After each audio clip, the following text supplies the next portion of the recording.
3 armed guards pounding on my door at 6 in the morning was not how I planned to start my vacation. My heart jumped before my eyes were even open. Their fists rattled the frame until I stumbled to the door half awake. When I cracked it open, one of them shoved a thick packet into my hands. "You have 48 hours to vacate this property." His voice was sharp, cold, final. I blinked at the words like they were written in another language. Vacate, eviction, legal consequences. My coffee mug shook in my grip. I stammered that they had the wrong man, that this was my family cabin, that my grandfather owned it for 50 years. They didn't even look at me. "Take it up with Miss Clark," they muttered.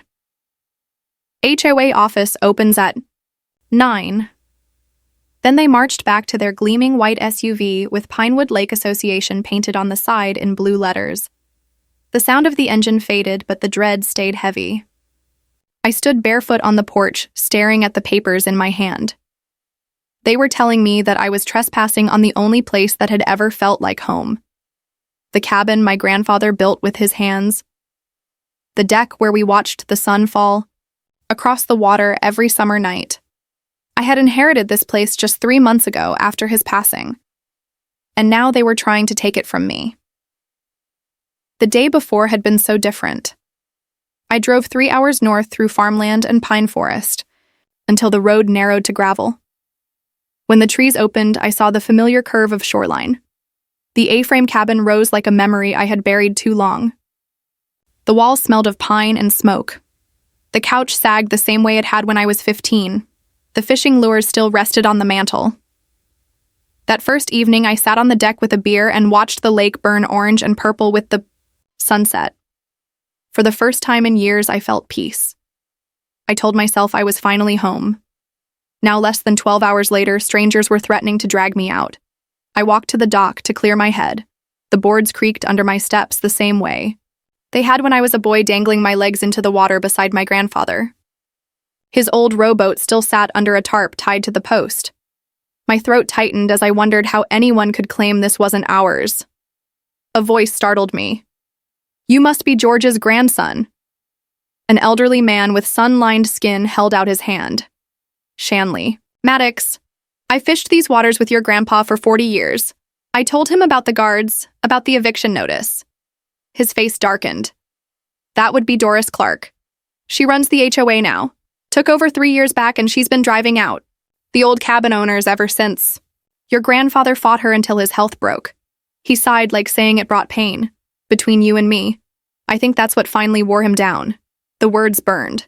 I carried the papers back inside and spread them on the kitchen table. The notice claimed my cabin was 50 feet over the boundary, that my dock was unsafe, that I owed a $25,000 fine. My stomach knotted. I was a forensic accountant by trade. I had seen messy numbers before, but this was different. This was personal. They were telling me to surrender the last piece of my grandfather's life. Later, while checking the dock, I noticed something odd. Fresh scratches on the posts. Rope marks that were too new. I asked Shanley about it. He gave a bitter laugh. "Doris has been renting your dock to tourists. $200 a pop for lake access. She's been making thousands since your grandfather passed." The anger hit me harder than the fear. They weren't just trying to steal my cabin. They had already been profiting from it while my grandfather's body was barely in the ground. That night, I studied every page of the eviction packet. Something was off. The survey maps didn't match what I remembered. According to them, my land ended short of the lake. But I knew better. My grandfather had shown me the markers when I was a boy. I was sure of it. As I closed the folder, something slipped from the shelf. A thin envelope labeled in his steady handwriting, "Pinewood Lake Original Survey. Keep safe." My hands shook as I opened it. Inside was a yellowed map dated 1963. Property deeds, a small leather journal. My grandfather's careful notes filled the pages, and the boundaries on his map were not what the HOA claimed. They showed nearly 70 feet of shoreline belonging to us. I sat at the table in silence as the truth sank in. My grandfather had hidden the real documents. He had known they would come after this place. He had been preparing me even when I had no idea. The clock ticked on the wall. Outside, the water lapped against the dock posts, and a thought struck me hard. Maybe I wasn't the one in danger here. maybe it was the HOA, because buried in these papers was the mistake that could unravel their entire scheme. Everyone said Doris Clark was just protecting property values. But if that were true, why did she show up at my cabin the next morning with two men carrying clipboards and a smile that never touched her eyes? She did not introduce herself.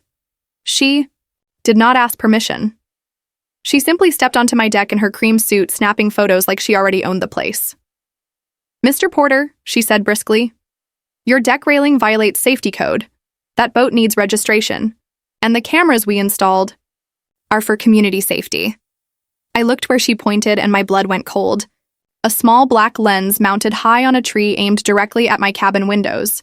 I forced a calm voice. "Miss Clark, I believe there is some confusion about my boundaries. I have the original surveys." She cut me off with a wave. "Outdated. Superseded." "The community has evolved, Mr. Porter. If you had attended the meetings, you would know." She shoved a packet into my chest. More regulations, more fines, unauthorized parking, $200, due in 30 days. Her assistants photographed everything. My car, my boat, even the bird feeder that hung from a branch. Then they were gone. The silence left behind was louder than their voices. My hands trembled with rage, but something else stirred deeper. Not fear, not even anger, determination. If she thought I would roll over like the others she had chosen, the wrong target. That evening, I dug further into my grandfather's journal. One entry leapt off the page. "New HOA President D. Clark visited today. Offered to buy my lot for a fraction of value. When I declined, she warned of new regulations." I sensed trouble ahead. My grandfather had known. He had fought as long as he could. And now the fight was mine. The next morning, I drove to town for copies of the deeds and surveys. The county clerk barely looked up but stamped the documents official. When I returned to the cabin, a stranger was crouched by the boundary markers, a woman with hiking boots and a professional camera. She looked up, startled, then smiled. "You must be Carwin. I am Era Finley, environmental lawyer, your northern neighbor. We..." Sat over coffee as she studied my grandfather's maps. "These are gold," she said, tapping the pages. "According to this, you own far more land than they claim, including that entire cove where the new dock is being built. Land boundaries do not change without record. If the HOA says otherwise, they are lying." I asked her why. Why this property? She pointed across the lake where cranes rose above the trees. "Luxury condos." Her voice hardened. "They need deep water for their marina. Your lot is the only spot that works. Your grandfather refused to sell, so they changed tactics. Create violations, force you out, buy for pennies." I stared at the heavy eye. Machinery on the far shore. My childhood lake was becoming a battleground, and the cabin my grandfather built was the last obstacle in their multi-million-dollar project. That night, I could not sleep. I kept hearing his voice, the way he told me stories on the dock, the way he laughed when I caught my first fish. He had believed this land mattered, that it was worth fighting for. I realized then that walking away was never an option. The following afternoon, a certified letter arrived from the county assessor. I tore it open with shaking hands, and there it was, proof. My grandfather had requested a full reassessment 6 months before his death. The new survey matched his original boundaries: the lakefront, the shoreline, the water rights, all ours, legally recorded, beyond dispute. I sat down hard at the table, clutching the paper. He had not been paranoid. He had been preparing, setting a trap in plain sight, and Doris Clark had just walked straight into it. That evening, the HOA held its monthly meeting at the glass-walled community center. I slipped inside and sat in the back among 30 neighbors. Doris presided at the front like a queen in court. Concerns were brushed aside, fines dismissed as necessary. She silenced questions with a smile that never softened. When the floor opened, I stood, calm but clear. I wished to address the board regarding the boundary dispute for 67 Lakeview Drive. Doris tried to wave me off. Property disputes must be filed in writing, but I raised my voice so all could hear. According to bylaw 7.3, boundary concerns may be addressed in open session if they affect community resources. Since you claim my dock is yours and rent spaces to outsiders, this qualifies. I lifted the assessor's letter high. Official certification that my property extends to the shoreline and includes 70 feet of lake access, including the dock you profit from. Gasps rippled through the room. Doris's legal counsel leaned in, whispering urgently. Her mask cracked for a fraction of a second before she forced a brittle smile. Meeting adjourned, she snapped, but the murmurs continued. Neighbors glanced at me with something I had not seen before. Hope. The next morning, my electricity was cut. A notice on the door: emergency infrastructure repairs. 2 to 4 weeks. The power lines above my cabin still hummed. The excuse was a lie. I called the utility. They said the HOA had requested the shutoff. They controlled all service connections. I clenched the receiver until my knuckles whitened. They thought this would break me, but I would not give them the satisfaction. That afternoon, I bought solar panels, a generator, a water filter. If they wanted a war, I would fight it off-grid. Era helped me install the panels, shaking her head. She pulled this with the Hendersons last year. They sold after 2 weeks. You cannot let her win. Her eyes met mine, serious, steady. You have more power than you realize. She thrives on fear. Stop being afraid, and she loses. That night, I sat alone on the deck, staring across the dark water. For the first time since the guards banged on my door, I smiled. Doris Clark believed she could intimidate me into leaving. She had no idea what was coming. Sometimes the fight does not start with fists. Sometimes it starts with silence. The silence of neighbors who are afraid to speak. The silence of officials who look away. That was the silence I heard the morning after I proved the truth at the HOA meeting. My lights still dead. My fridge already warming. My garden trampled by landscaping crews who claimed they were maintaining community green space. I walked outside with the county letter still in my pocket like armor. I had the law on my side, but power is not only in paper, it is in control. And Doris Clark controlled everything. Era found me that afternoon. She carried a file in her hands and fury in her eyes. I have been digging, she said, her voice low. Doris's development is dirty. Their environmental reports do not match. One version says minor shoreline upgrades. Another shows massive dredging for a yacht marina. She lied to the agencies. 3 of the county commissioners who approved the permits are investors in her company. I felt my jaw tighten. Classic corruption. They pretend it is community progress. But it is just greed. She nodded grimly. They push everyone out. They build over the water. They sell a fantasy. And we lose the lake forever. That night I set up my own cameras. Small lenses tucked in corners. Quiet watchers to catch the intrusions. And sure enough, the very next day they came. Board members strolling across my lawn as if it was theirs. One man jiggling my back door handle, another peering through my windows. I watched the recordings later with a hard pit in my stomach. It was harassment. Deliberate. Systematic. I cataloged everything. Dates, times, photos, violations. I built the kind of file I had spent my career assembling in courtrooms against corporations who thought they were untouchable. My grandfather's voice echoed in my mind. The best way to win a rigged game is to change the rules. At dawn, I drove to the county office and filed formal complaints. Illegal trespass, harassment, utility shut off, every line backed by evidence. Then I returned home with bright orange stakes. I hammered them deep into the ground along the true boundary, each one a declaration. This is my land. The line cut straight through what the HOA called their community garden, past their gazebo, past their picnic tables. I attached small solar lights so the markers glowed defiantly in the night. The reaction was instant. By afternoon, a courier arrived with a cease and desist letter.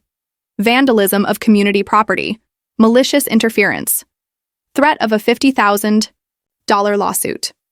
Remove all stakes in 24 hours or face court.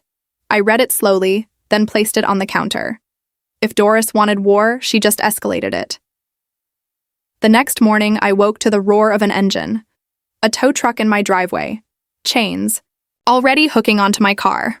I rushed out in my robe shouting, "This is private property. You are stealing." The driver shrugged. Just doing my job. HOA paperwork says this is a community access area. I stood in front of the truck trembling with rage. Call the sheriff, I told him.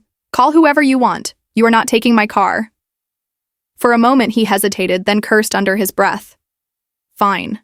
He unlatched the chains and drove off. The mist hung heavy around me, my bare feet on the gravel, my car safe behind me. But my mind was elsewhere. On one line in my grandfather's deed I had almost overlooked. Water rights. The words glowed like a signal. He had written it in neat ink decades earlier. Riparian rights to adjacent waters. It meant not only did I own the shoreline, I owned control of access to the cove itself. Which meant the massive dock Doris had built for her rentals, the crown jewel of her project, was sitting illegally in my water. I called a local attorney to confirm. His answer made my chest burn with sudden hope. Yes, the rights are yours. They have never been surrendered. The HOA dock encroaches. You could demand its removal immediately. Armed with that knowledge, I visited the harbor master, Jeffrey Taylor, a man with 20 years of authority over lake structures. He adjusted his glasses as he read the documents. These rights are valid, he said slowly.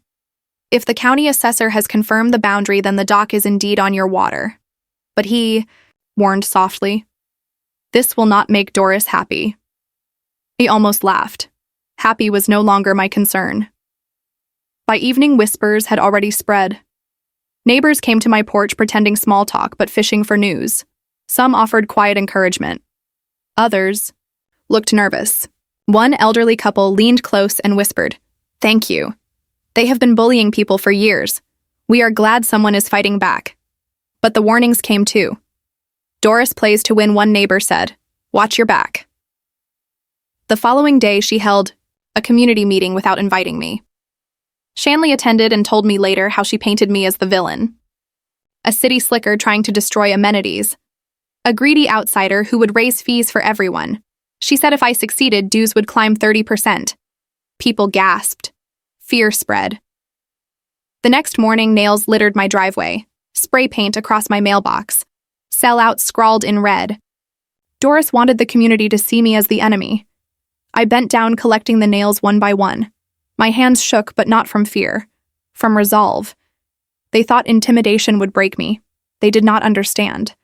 The more they tried to crush me, the more determined I became. That night, I studied the development blueprints again.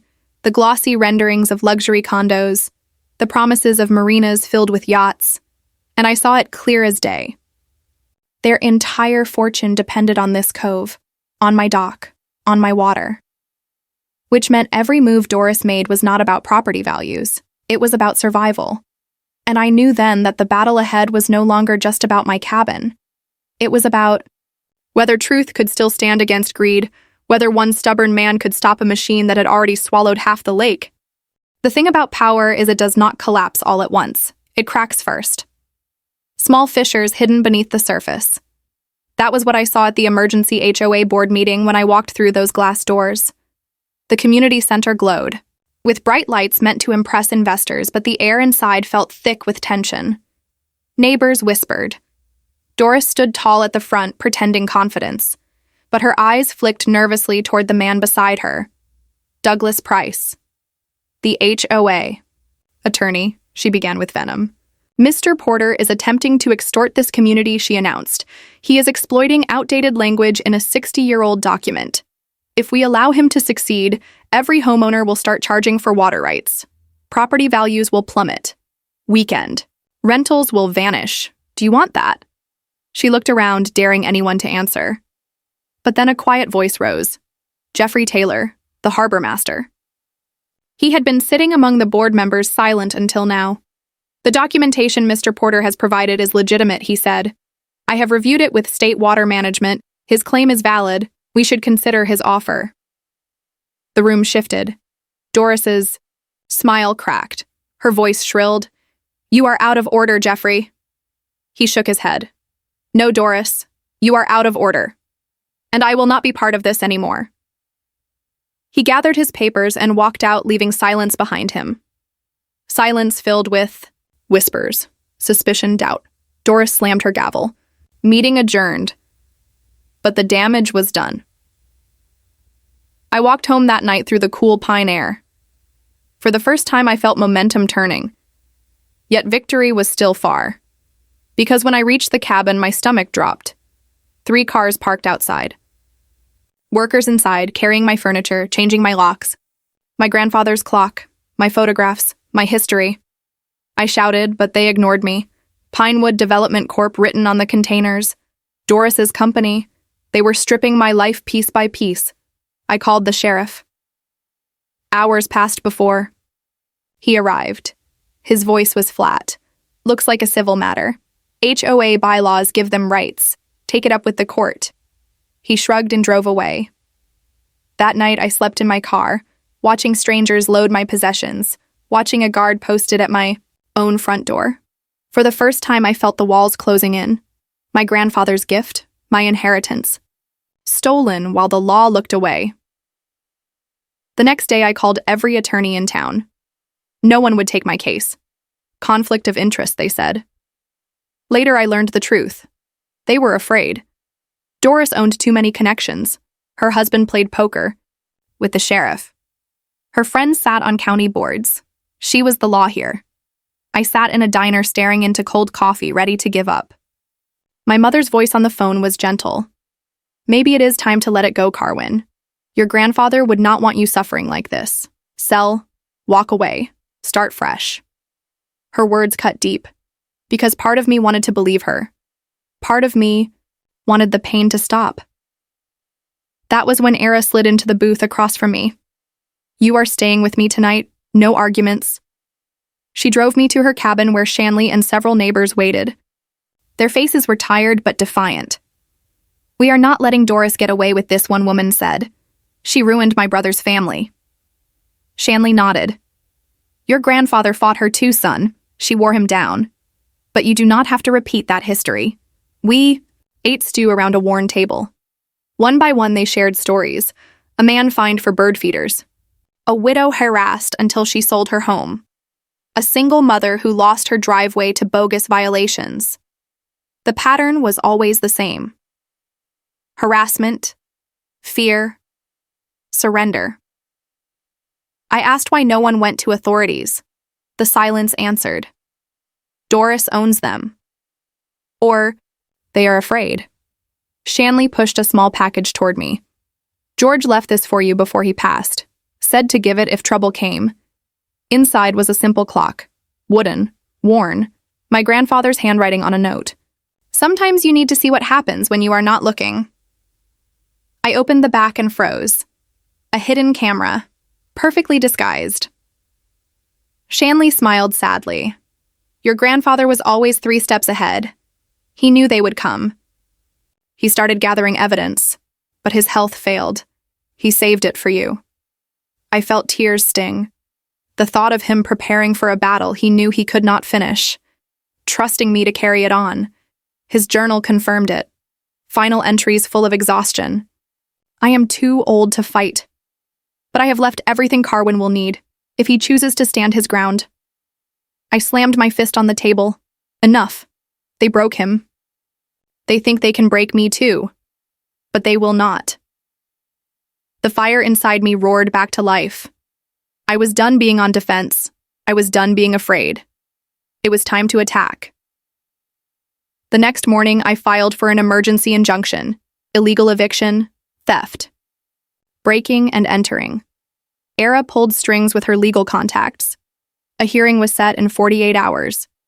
In the meantime, neighbors brought statements, old records, proof of harassment. For the first time, I felt like I was not standing alone. As night fell, I looked across the lake. The cranes were still there, the condos still rising. But something had changed. Doris thought she was fighting one man. She was wrong. She was fighting a community. And she was fighting the spirit of a grandfather who had prepared every move before she even arrived. And in 2 days' time, she would see just how strong that spirit still was. The judge looked bored at first. Another property dispute, another angry homeowner. But that changed the moment we pressed play on the video from my grandfather's hidden clock. The grainy footage showed Doris inside my cabin with her workers. Take everything that looks important, she ordered. Property deeds, documents, photos, Strip it clean before he gets back. My stomach twisted watching strangers touch family heirlooms, but the effect on the courtroom was electric. The judge leaned forward. "This is not enforcement," he said slowly. "This is burglary." Within minutes, he signed the order. A restraining order against the HOA, utilities restored, immediate access returned. The sheriff had to escort me home. When we arrived, the guard at my door looked stunned as deputies ordered him away. I walked back inside, breathing in the smell of my cabin like it was new air. The victory felt unreal.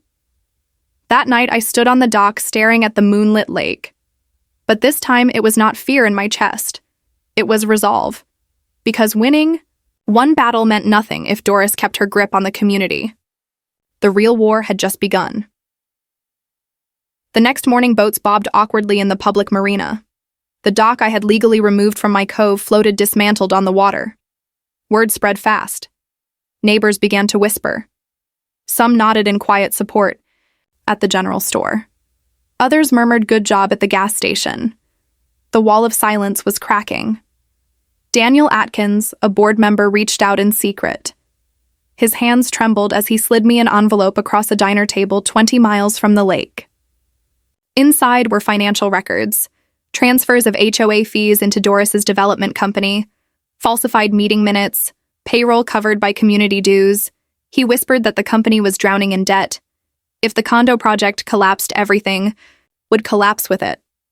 Ira's research confirmed the rest.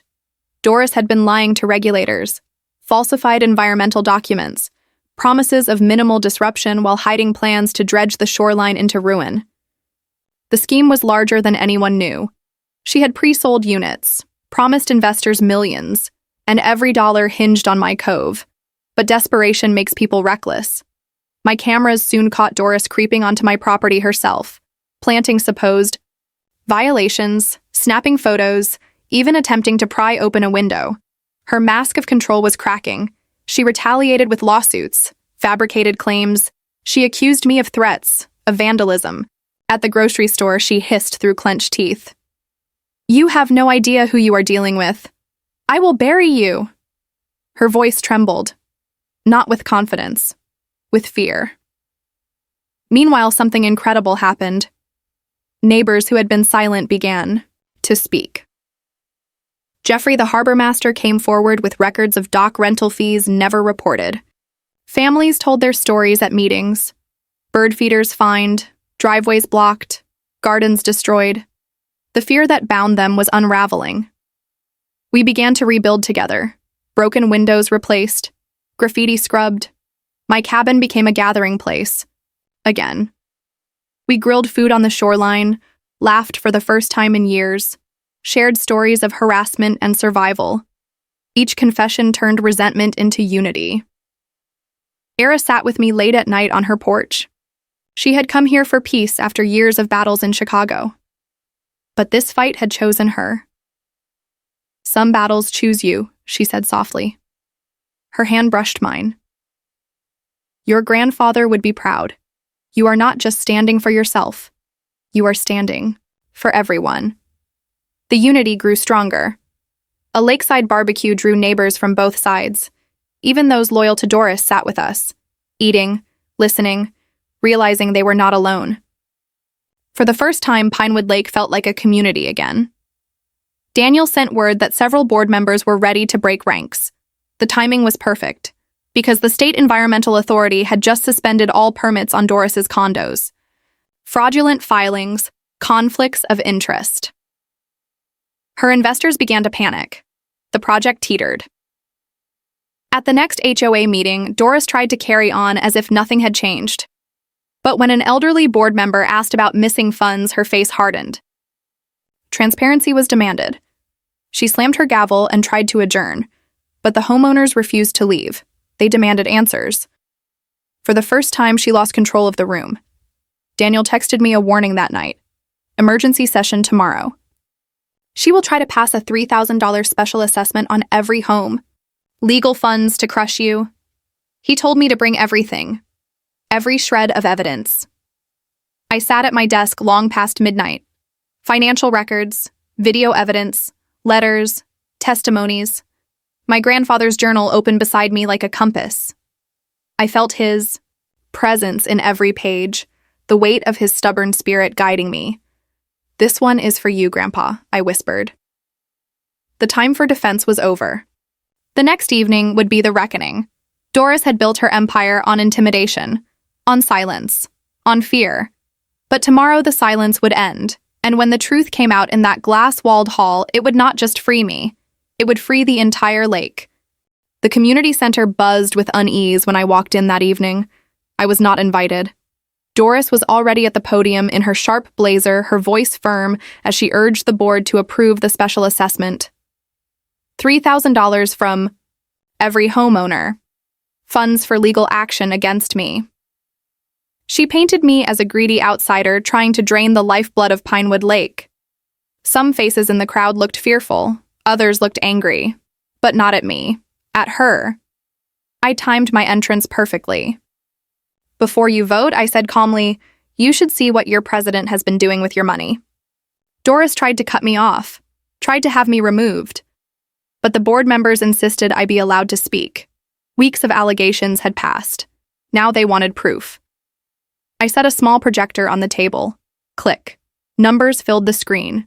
Transfers of HOA funds into Doris's company disguised as infrastructure projects that never happened. Click.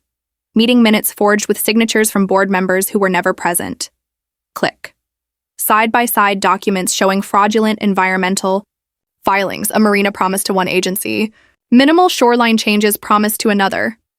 The room murmured louder with each page, and then came the recording. My grandfather's clock camera. Doris's voice sharp and commanding. "We need that property for the marina. I do not care what violations you create, just get him out." The attorney's reply low and nervous. "We are pushing the legal boundaries. Breaking in could expose us to criminal charges." Doris's laugh followed. "Who is going to charge us?" My husband plays poker with the sheriff every week. Gasps spread through the crowd. Faces hardened. Doris's mask slipped. She stood trembling. "You ungrateful people," she shrieked. "I carried this community for years. Those decrepit cabins were dragging us down. My development would have made you rich." Her voice rose higher. "Once the luxury condos are built, property values will triple. The riff-raff will be gone." That was the plan all along. The silence after her outburst was heavy.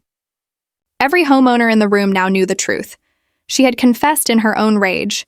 Someone recorded it on their phone. The video would spread before the night was over. The board voted on the spot. No confidence, unanimous. Doris was removed. Evictions canceled. A forensic audit ordered. She stormed out her heels, striking the floor like gunshots. But the power she wielded for years was gone in an instant. Neighbors turned to me with relief, with gratitude, some with tears. It was as if a weight had been lifted from their shoulders. The cloud that had hung over Pinewood Lake was breaking apart. The days that followed were a whirlwind. Doris's company collapsed under investigation. Prosecutors opened cases of fraud and embezzlement. Investors pulled out. Loans were called due. The luxury condo project crumbled into dust. And the sight of moving trucks hauling away her expensive furniture became a symbol of justice. Daniel Atkins was chosen as interim president. A man of quiet integrity who promised transparency. He worked with us to draft new policies, boundaries officially recognized, my property restored, damages repaid.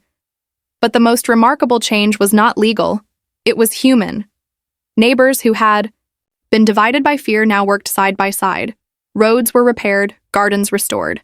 The community center transformed from Doris's fortress into a real gathering place.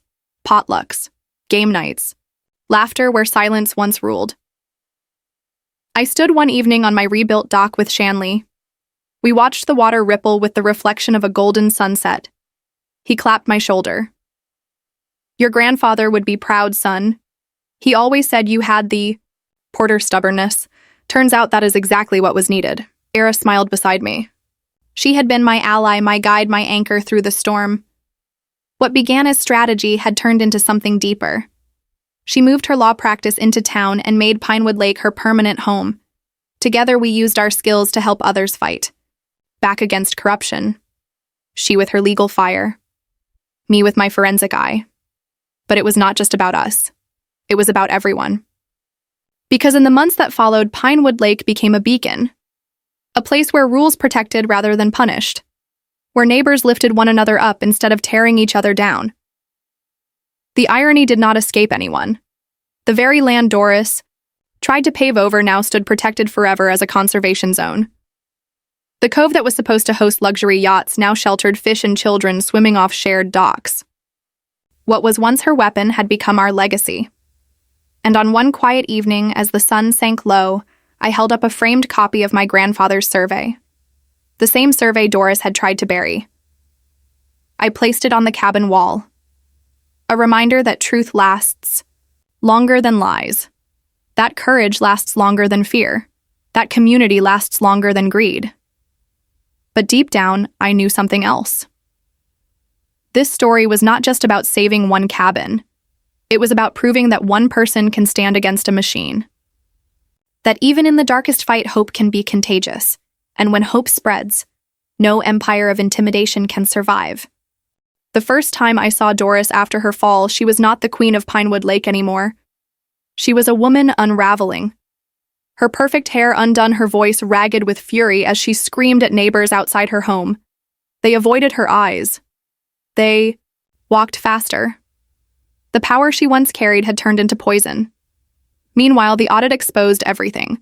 Hundreds of thousands of dollars siphoned from HOA accounts.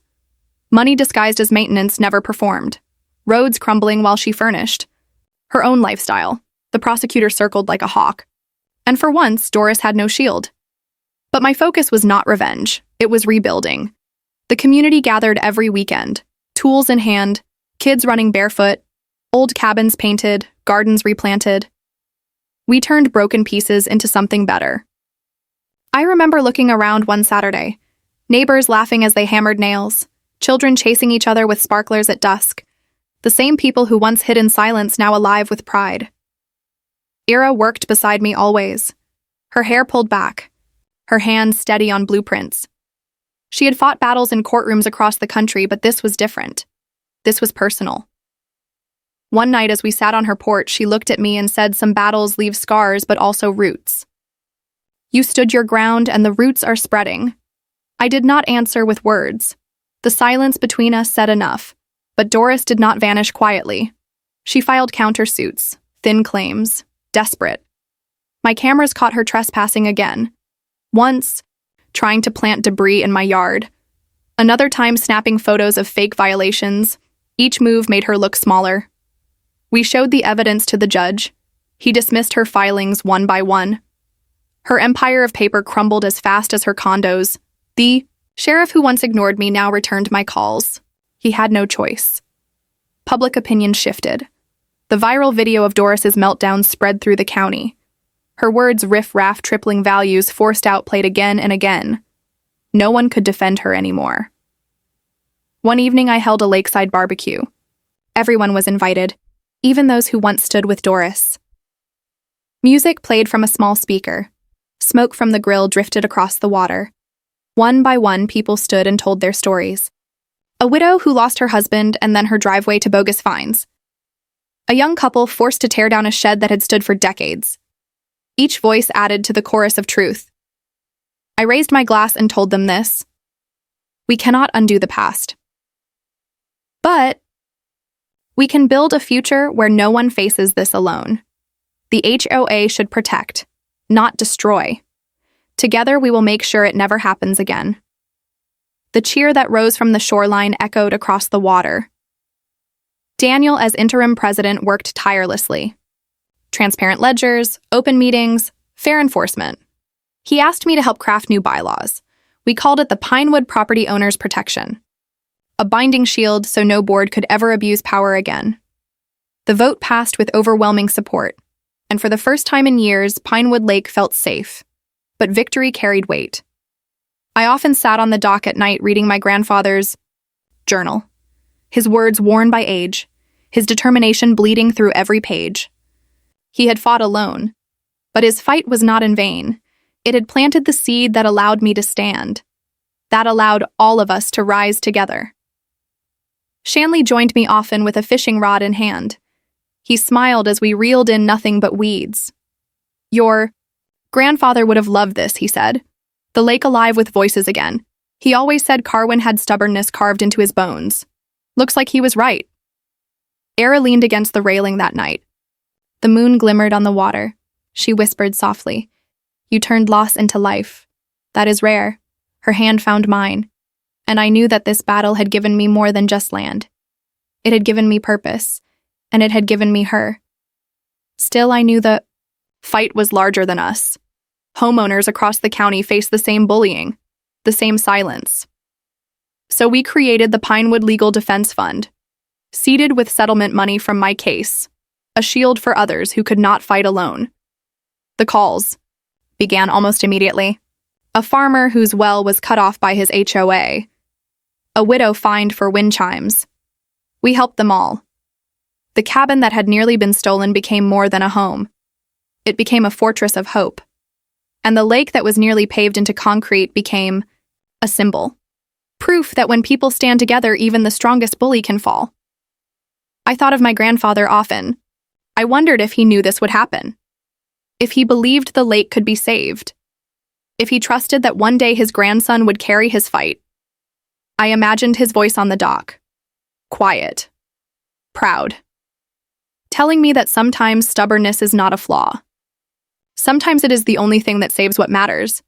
And as the seasons changed and the trees turned gold along the shoreline, I realized something. The war was not just against Doris. It was against fear. And fear had lost. 1 year later, the cabin stood stronger than ever. Fresh paint on the walls. A new deck built with the help of neighbors. The dock rebuilt and shared by families who laughed and fished and swam where once intimidation ruled. The lake shimmered, golden in the evening sun, and for the first time in decades, it belonged to the people who loved it, not to greed. We gathered for a celebration, tables lined with food, lanterns strung across the shoreline, music rising into the pine-filled air. Children darted between legs with sparklers. Older neighbors sat in chairs swapping stories. It was not just a party. It was a rebirth. Daniel stood and announced the final vote. The bylaws that protected every homeowner had passed. The defense fund was established. The HOA was now what it should have been all along: accountable, transparent, fair. The cheer that erupted shook the trees. When they asked me to speak, I hesitated. I was not a leader. I was just a man who refused to surrender his grandfather's cabin. But as I looked at the faces of neighbors once divided, now united, I realized it was more. So I raised my glass and spoke. My grandfather loved this lake. He fought to protect his piece of it, but he dreamed of something bigger. A community where rules preserved what was special, not destroyed it. Where we stood together, not alone. Tonight, I see that dream alive. Tonight, I see what he hoped for. The crowd erupted, some with tears, some with laughter. Shanley gripped my arm. Proud, fierce. Your grandfather would be smiling right now, he said. Era stood beside me, her hand warm in mine. What began as survival had become something deeper. We had built not just a defense, but a future. Her law office now served the county. My accounting skills uncovered corruption others could not fight. Together, we gave voice to those silenced. For too long. Together, we had become more than survivors. We had become guardians, and the lake reflected it all. Clear water where children splashed. Shores lined with cabins kept not by force but by choice. A dock that once symbolized greed, now shared by many. A conservation zone protecting the cove so no one could ever destroy it again. Sometimes I walked alone down the gravel road at dusk. The air heavy with pine, the water whispering against the shore. I would think of my grandfather, of the battles he fought, of the letter he left me. I fought as long as I could. The truth is in the surveys. Do not let them take it. His words were not just instructions, they were hope. And I had carried that hope until it became reality. Doris faded into rumor. Some said she fled west. Some said she managed a strip mall in Nevada. I did not care. Her power ended the moment the truth came out. Her empire of fear vanished into dust. All that remained was a lesson carved deep into the heart of Pinewood Lake. That greed cannot last forever. That intimidation cannot silence forever. That one person standing can inspire many to rise. I sat on the dock one evening with Ira and Shanley, the sunset painting the water red and gold. Shanley dropped his line into the lake and chuckled. "Remember when you almost gave up, son? Imagine if you had. This lake would be gone. These cabins would be condos. These neighbors would still be afraid." One choice changed everything. Ira leaned closer. Some people call it stubbornness. I call it courage. I looked at the water and felt peace. For the first time in years, true peace. Because I understood now. This fight was never just about one cabin. It was about dignity, about community, about the truth that sometimes standing your ground is not about protecting what is yours. It is about creating something better for everyone. And as the lanterns flickered across the lake and laughter rose behind me, I felt my grandfather there. In the water, in the trees, in the stubborn heartbeat that had carried me through. His dream lived. His fight was finished, and it was finished with victory.